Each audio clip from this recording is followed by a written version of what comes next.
Hello friends, welcome to best English classes. मैं हूं प्रतीक तंवर और आज हम लोग पढ़ रहे हैं the face that launched 1,000 ships. एक चेहरा जिसकी वजह से हज़ारों जहाज़ रवाना हुए युद्ध के लिए। तो इसे पढ़ने से पहले हम इसकी बैकग्राउंड स्टोरी को जान लेंगे। इसे वैसे क्रिस्टोफर मार्लोव ने लिखा है और ये आपकी एक ट्रेजिक स्टोरी थी, ट्रेजिक ड्रामा था, डॉक्टर फॉस्टस। उसके एक्ट 5 और सीन 1 में ये आता है।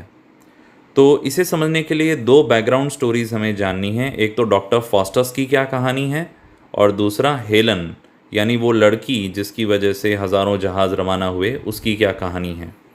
तो डॉक्टर फॉस्टस की कहानी ये है कि उन्होंने तंत्र मंत्र करके, जादू करके डेविल के साथ एक एग्रीमेंट साइन किया जिसमें कि कुछ वर्षों तक वो डेविल को अपना गुलाम बना के रखेंगे और उनसे जो भी मांगेंगे डेविल को उन्हें वो देना पड़ेगा। और उसके बाद वो बदले में अपनी आत्मा गॉड को देने की बजाय डेविल को दे देंगे। ये तो है एक कहानी। अब इसी कहानी में डॉक्टर फॉस्टर्स डेविल से चाहते हैं कि वो हेलन की आत्मा को लेकर आएं उनके सामने। अब हेलन को दुनिया की सबसे सुंदर औरत कहा जाता था। कौन थी ये हेलन? हेलन जो ग्रीक माइथोलॉजी के अंदर भगवान माने जाते हैं, ज़्यूस, उनकी बेटी माना जाता था इनको। और ये स्पार्टा की रानी थी। इनकी शादी हुई थी मेनेलॉस के साथ में। मेनेलॉस के साथ में शादी होने के बाद में एक बार वहाँ पे ट्रॉय का राजकुमार आया, पेरिस, जो कि इसको भगा के ले गया, जिसके बाद में ट्रोजन वॉर हुई थी। यहाँ पर ट्रॉय पर हमला किया गया और इसे पूरी तरह जला दिया गया, बर्बाद कर दिया गया। अब यहाँ पे ये दोनों कहानियों का जिक्र हो रहा है, इसलिए ये आपको बताना ज़रूरी था। अब हम आगे बढ़ते हैं। देखिए, ये एक 20 लाइन्स की पोयम है जिसको ब्लैंक वर्स में लिखा गया है। आइए लाइन बाय लाइन इसको पढ़ना शुरू करते हैं। Was this the face that launched 1,000 ships? क्या यह ही वह चेहरा है जिसने रवाना किए कराए 1000 जहाज़? And burnt the topless towers of Ilium, और जला दिया बिना चोटी की मीनारों को इलियम की। अब इलियम उस जगह का नाम है, ट्रॉय के अंदर जगह का नाम है। वहाँ के टॉपलेस टावर मतलब इतने ऊंचे टावर कि उनका टॉप भी नहीं दिखाई देता, उन्हें जला दिया। तो ये युद्ध की बात चल रही है कि जब हेलन को वापस उसका पति लेने के लिए आया तो ऐसा भयानक युद्ध हुआ कि ट्रॉय के अंदर जो इलियम नाम की जगह है वहाँ के टावर्स को जला दिया गया।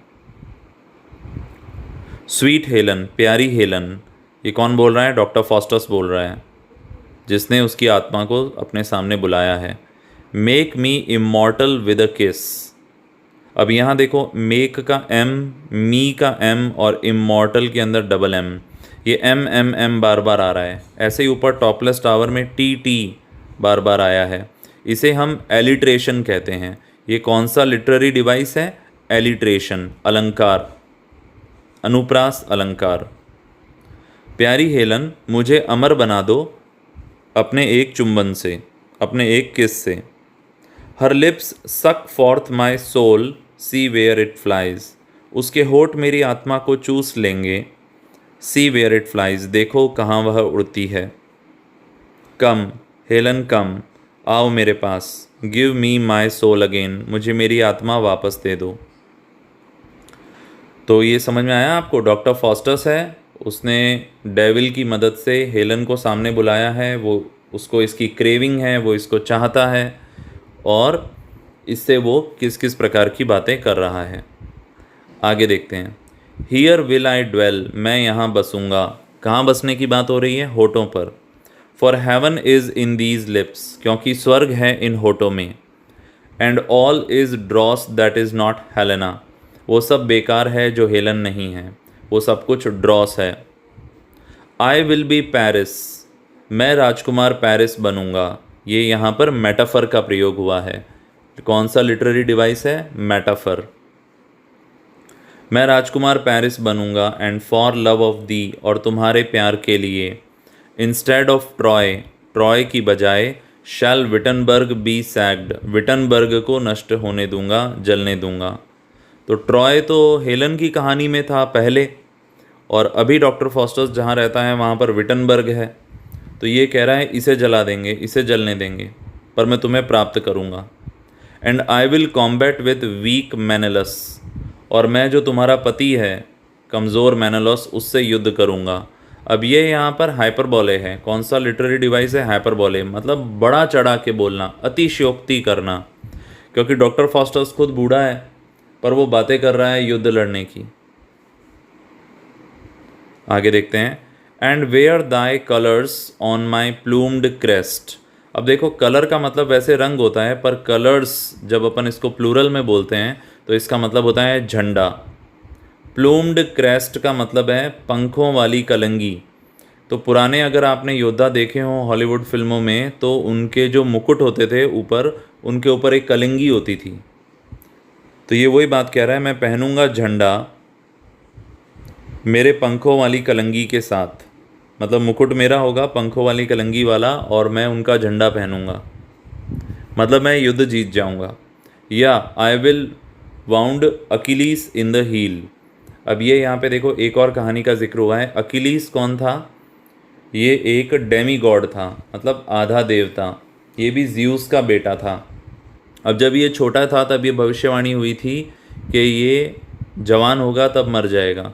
तो इसकी माँ ने इसको एक पवित्र नदी के पानी में ऐसे उल्टा पकड़ के अंदर डाला, जिससे इसका पूरा शरीर मजबूत हो गया। सिर्फ क्योंकि उल्टा पकड़ के इसको अंदर डाला था इसीलिए इसकी हील बाहर रह गई, तो वो कमज़ोर थी। यानी अकिलीस को यदि हील पे मारा जाए तो वो मर जाएगा। जैसे रावण को अगर नाभि में मारा जाता तो वो मर जाता, ऐसे ही अकिलीस जो एक डेमी गॉड था, जो कि मेनेलॉस की तरफ से लड़ा था, उसने ट्रॉय पे हमला किया था, ये कह रहा है मैं उसकी एड़ी पे मारूंगा। ये अपनी बड़ाइयाँ कर रहा है और उसे घायल कर दूंगा। And then return to Helen, और फिर लौटूंगा हेलन के पास फॉर अ किस, चुंबन के लिए। O thou art fair than the evening air. अरे तुम तो शाम के आकाश से भी सुंदर हो। ये यहाँ पे सिमिली का प्रयोग हुआ है। Clad in the beauty of 1,000 stars, मतलब जो शाम का आकाश है वो क्लैड है, मतलब भरा हुआ है, धारण किए हुए है। ब्यूटी ऑफ 1,000 स्टार्स, हज़ारों तारों की सुंदरता है उसमें, पर तुम उससे भी सुंदर हो। Brighter art thou than flaming Jupiter, तुम ज़्यादा चमकीली हो प्रज्वलित बृहस्पति से। जो प्रज्वलित बृहस्पति है तुम उससे भी ज़्यादा, बृहस्पति एक ग्रह है ना। अब यहाँ पे इनका पर्सोनिफिकेशन किया गया है, क्योंकि ग्रीक माइथोलॉजी में ये सब देवता हैं। तो जुपिटर एक देवता है। तुम जलते हुए जुपिटर से भी ज़्यादा चमकीली हो। जब वो सामने आया था हैप्लेस सैमिली के, उसकी जो प्रेमिका थी उसको हैप्लेस कहा गया है, मतलब अभागी, क्योंकि वो इतना जलता हुआ सामने आया था बृहस्पति के, ये सैमिली मर गई जल के, इसीलिए ये अभागी हुई। पर तुम उससे भी ज़्यादा चमकीली हो। More lovely than the monarch of the sky, तुम जो आकाश के राजा हैं उनसे भी ज़्यादा प्यारी हो। आकाश के राजा कौन है? सूर्यदेव अपोलो, तुम उनसे भी ज़्यादा सुंदर हो।